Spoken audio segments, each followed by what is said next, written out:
მოგესალმებით. სხვადასხვა ტელევიზიებმა სხვადასხვა დროს ჩართეს, ამიტომ ბოდის ვიხდით თუ ზოგმა გვიან და ზოგმა ნაკლე. კიდევ ერთხელ მოგესალმებით. მინდა გავაკეთო განცხადება იმასთან დაკავშირებით, თუ როგორ განვითარდა მოვლენები კონსტიტუციურ საკითხებზე მოლაპარაკებების პროცესში.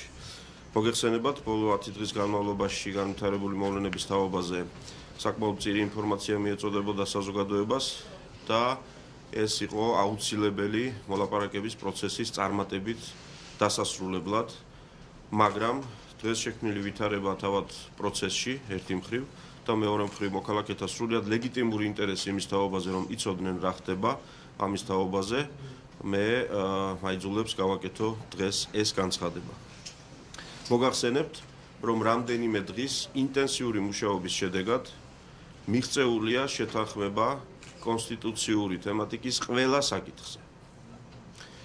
მაგრამ ამ შეთანხმების რეალიზება შეუძლებელი გახდა ნაციონალური მოძრაობის მიერ ბოლო მომენტში წამოჭრილ სხვა საკითხზე, საჯარო მოხელეთა ამნისტიის თაობაზე შეთანხმების ვერ მიღწევის გამო.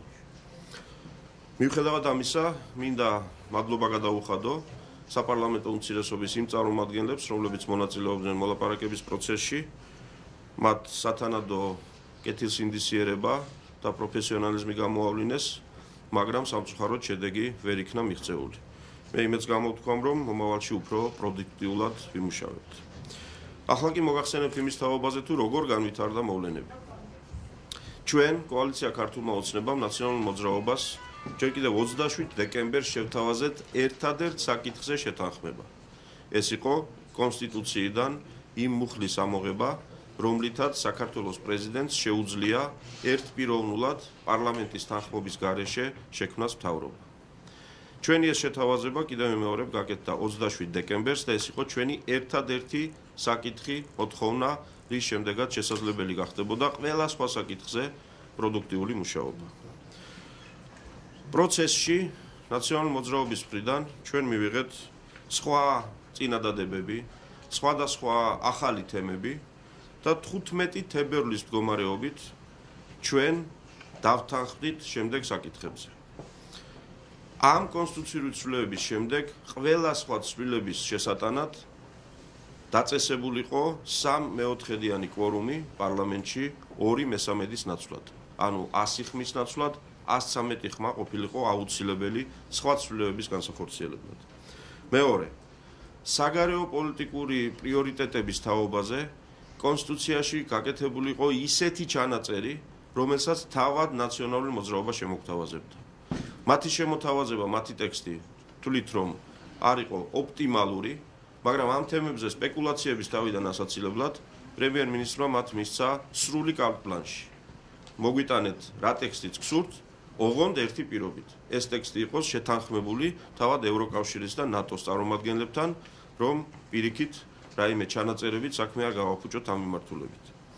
მესამე, პარლამენტის ადგილსამყოფელის თაობაზე ჩვენ დავთანხმდით, რომ კონსტიტუციურ ცვლილებებს კენს არ ვუყრიდით შემოდგომამდე, საპრეზიდენტო არჩევნებამდე თუ გნებავთ.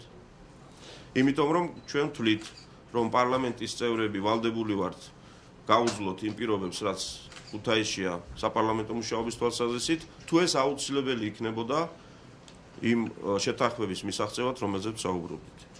ჩვენ დავთანხმდით იმასაც, რომ კონსტიტუციის 2010 წლის მოდელი ამოქმედებული იყო მხოლოდ ნაწილობრივ და პრეზიდენტს დარჩენოდა გუბერნატორების დანიშვნის უფლება, პრეზიდენტის ვეტოს კვალიფიციური უმრავლესობით დაძლევის მოდელი, პრეზიდენტის იმპიჩმენტის გართულებული პროცედურები, რაც დღევანდელ კონსტიტუციაშია და ასე შემდეგ. როდესაც ყველაფერ ამაზე შევთანხმდით, 16 თებერვალს ნაციონალური მოძრაობისგან დაისვა დამატებითი წინაპირობა. კერძოდ, უპირობოდა სრული ამნისტია ყველა საჯარო მოხელისთვის, პრეზიდენტიდან დაწყებული და მუნიციპალიტეტის რიგითი თანამშრომლით დამთავრებული. სრული ამნისტია ყველა იმ დანაშაულზე, რაც მათ შესაძლოა ჰქონდეთ ჩადენილი 2012 წლის 1 ნოემბრამდე გარდა ძალადობრივი დანაშაულებებისა, კონსტიტუციური წყობილების წინააღმდეგ და საერთაშორისო ადამიანობის წინააღმდეგ მიმართული დანაშაულებებისა. ეს იყო მათი წინადადება ამნისტიის შესახებ. კიდევ მეორე, ყველა საჯარო მოხელისთვის ყველაფრის პატიება პრეზიდენტიდან მუნიციპალიტეტის თანამშრომლებამდე გარდა მკვლელობისა და გაუპატიურებისა და ასეთი საქმეების. ამაზე ჩვენი საპასუხო წინადადება 17 თებერვალს, ანუ მეორე დღესვე იყო შემდეგი. ჩვენ მზად ვიყავით, სწორედ ამ პირობებით ამნისტია გაგვევრცელებინა საშუალო და ქვედა რგოლის ყველა საჯარო მოხელეზე. ოღონდ არა 1 ნოემბრამდე ჩადენილი დანაშაულებისთვის, არამედ 1 ოქტომბრამდე ჩადენილი დანაშაულებისთვის. ეს მნიშვნელოვანია, იმიტომ რომ 1 ოქტომბრიდან 1 ნოემბრამდე, როგორც ვიცით, ბევრი რამ მოხდა. ამასობაში ნაწილობრივ ამნისტიაზე ვიყავით თანახმა ყველა დანარჩენი მაღალი თანამდებობის პირებისათვის. ეს ის ხალხია, ვინც მოხსენიებულია ინტერესთა კონფლიქტის შესახებ კანონში, როგორც თანამდებობის პირები, რომლებიც ავსებენ ფინანსურ დეკლარაციას და ასე შემდეგ. ესაა უმაღლესი რანგის 1500-მდე საჯარო მოხელე. პრეზიდენტი, პარლამენტის წევრები, მთავრობის წევრები, მათი მოადგილეები, საკრებულოს თავმჯდომარე, გამგებელი, იუსტიციის საბჭოს წევრები, ეროვნული ბანკის საბჭოს წევრები და ასე შემდეგ. ის 1500-მდე მაღალი რანგის საჯარო მოხელე, რომელთათვისაც ჩვენ მზად ვიყავით ნაწილობრივი ამნისტიისთვის. კერძოდ, თუ ისინი იქნებოდნენ ბრალდებულნი რაიმე დანაშაულში და ისინი აღიარებდნენ ამ დანაშაულის ჩადენას, მაშინ ისინი ყველა გათავისუფლდებოდა სისხლის სამართლებრივი სასჯელისგან და დაეკისრებოდა ერთადერთი სასჯელი. საჯარო სამსახურში 5 წლამდე სამსახურის უფლების ჩამორთმევა. ეს იყო ჩვენი საპასუხო წინადადება კიდევ მეორე. გარდა ამ უმაღლესი თანამდებობის პირებისა, ყველასთვის ამნისტია, გარდა მკვლელობისა და სხვა მძიმე დანაშაულებებისა, ხოლო ზედარგოლის საჯარო მოხელეებისთვის აი ამ მექანიზმის შეთავაზება. თუ აღიარებ დანაშაულს, არ იქნები დასჯილი, არ იქნები საპატიმრო ადგილებში, მაგრამ ვეღარ დაიკავებ საჯარო მოხელის თანამდებობას. ჩვენ სამ წინადადებაზე ნაციონალური მოძრაობისგან მივიღეთ უარი და მათი საბოლოო წინადადება შემოთავაზებული 18 თებერვალს არის შემდეგი. კვლავ სრული და უპირობო ამნისტია ყველას, გარდა პრეზიდენტისა, მთავრობის წევრებისა და პარლამენტის წევრებისა. შესაბამისად, ჩვენს და მათ წინადადებას შორის განსხვავება არის ძალიან დიდი. ნაციონალური მოძრაობა ითხოვს სრულ და უპირობო ამნისტიას მათთვისაც, ვინც მე ჩამოვთვალე უკვე, ის შუა რგოლის მაღალი თანამდებობის პირები. ჩვენ ამ საკითხზე დათანხმება არ შეგვიძლია, იმიტომ რომ ეს იქნება არასწორი, ეს იქნება უსამართლობა, ეს იქნება ჩვენი საარჩევნო დაპირებების უკანწაღება და ჩვენ ვერანაირ პასუხს ვერ გავცემთ ქართულ ხალხს. თუ რატო ვპატიებთ ყველას ყველაფერს, გარდა მთავრობის წევრებისა, პრეზიდენტისა და პარლამენტის წევრებისა. ამიტომ ჩვენი საბოლოო პასუხი დღევანდელი მდგომარეობით 20 თებერვლისთვის არის შემდეგი. ნაციონალური მოძრაობის პოზიციის მიუხედავად, ჩვენ მოვამზადებთ და 2 კვირის ვადაში პარლამენტში განხილვებს დავიწყებთ ამნისტიის შესახებ კანონპროექტზე, რომელიც დაეფუძნება იმ პრინციპებს, რომელიც ჩვენ შევთავაზეთ ნაციონალურ მოძრაობას 17 თებერვალს. მეორე, პრეზიდენტის მიერ მთავრობის ერთპიროვნულად შექმნის აკრძალვის თაობაზე საკონსტიტუციო ცვლილებებს ჩვენ კენჭს ვუყრით საჭიროების შემთხვევაში, პოლიტიკური მოვლენების განვითარების კვალობაზე. მესამე, პარლამენტის ადგილსამყოფელის თაობაზე კონსტიტუციურ ცვლილებებს კენჭის ყრაზე არ დავსვამთ საგაზაფხულო სესიის ბოლომდე.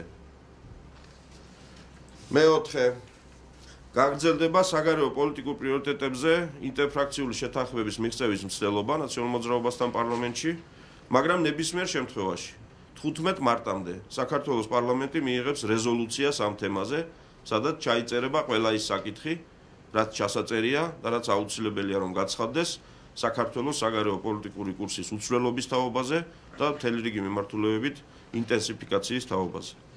მეხუთე, შევქმნით საკონსტიტუციო კომისიას კონსტიტუციური რეფორმის მოსამზადებლად, მათ შორის ქვეყნის ევროპული არჩევანის კონსტიტუციაში ასახვის შესაძლო მოდელების შესამუშავებლად. კომისიაში შევლენ კვალიფიციური პოლიტიკური პარტიების, სამოქალაქო საზოგადოების წარმომადგენლები, ექსპერტები, საერთაშორისო თანამეგობრობის წარმომადგენლები. ვიმეორებ, ეს იქნება საკონსტიტუციო კომისია, რომელიც ყველა სხვა საკითხზეც იმუშავებს, რაც კონსტიტუციაშია გასასწორებელი. მე-6. საარჩევნო კანონმდებლობისა და ინფრასტრუქტურის დახვეწის მიზნით შექმნილი ინტერფრაქციული ჯგუფი 1 მარტიდან შეუდგება ინტენსიურ მუშაობას და ამ ჯგუფში საქმიანობაში მოწვეული იქნებიან არასაპარლამენტო პარტიების წარმომადგენლები და არასამთავრობო სექტორის წარმომადგენლები, რომლებიც ტრადიციულად მუშაობენ საარჩევნო საკითხებზე. მე-7. შევიმუშავებთ და საზოგადოებას 1 მარტამდე გავაცნობთ ღონისძიებათა კომპლექსურ გეგმას, რომლის მიზანი იქნება საზოგადოებრივი წესრიგის უმკაცრესი დაცვა პრეზიდენტის და ოპოზიციის სხვა წარმომადგენლების მონაწილეობით გამართულ ღონისძიებებზე, რათა არავის აღარ მიეცეს პროვოკაციების საშუალება და ამაზე პოლიტიკური დივიდენდების მიღების შესაძლებლობა.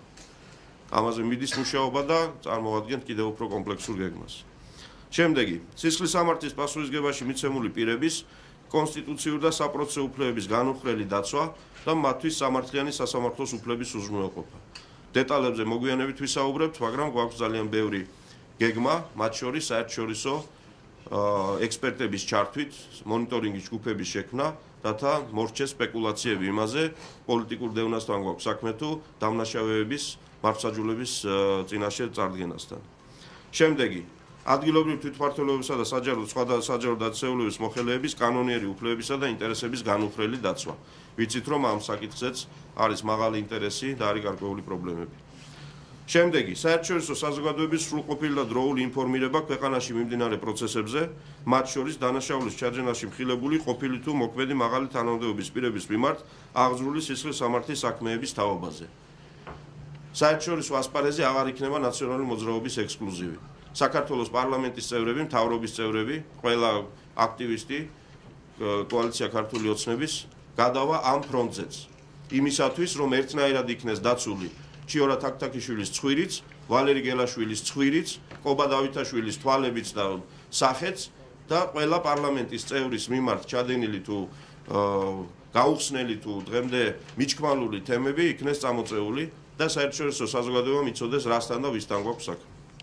ამრიგად, ჩვენ არ წვეთ დიალოგს ოპოზიციასთან, მაგრამ ვერც მხოლოდ უშედეგო დიალოგით შემოვიფარგლებით. უსაფუძვლო ჭირვეულობითა და ახალ-ახალი პირობების წამოყენებით დროის გაჭიანურება ესაა ოპოზიციის ფუფუნება. ხელისუფლება კი ვალდებულია პირველ რიგში საქმე აკეთოს და თან დიალოგისთვისაც მზად იყოს.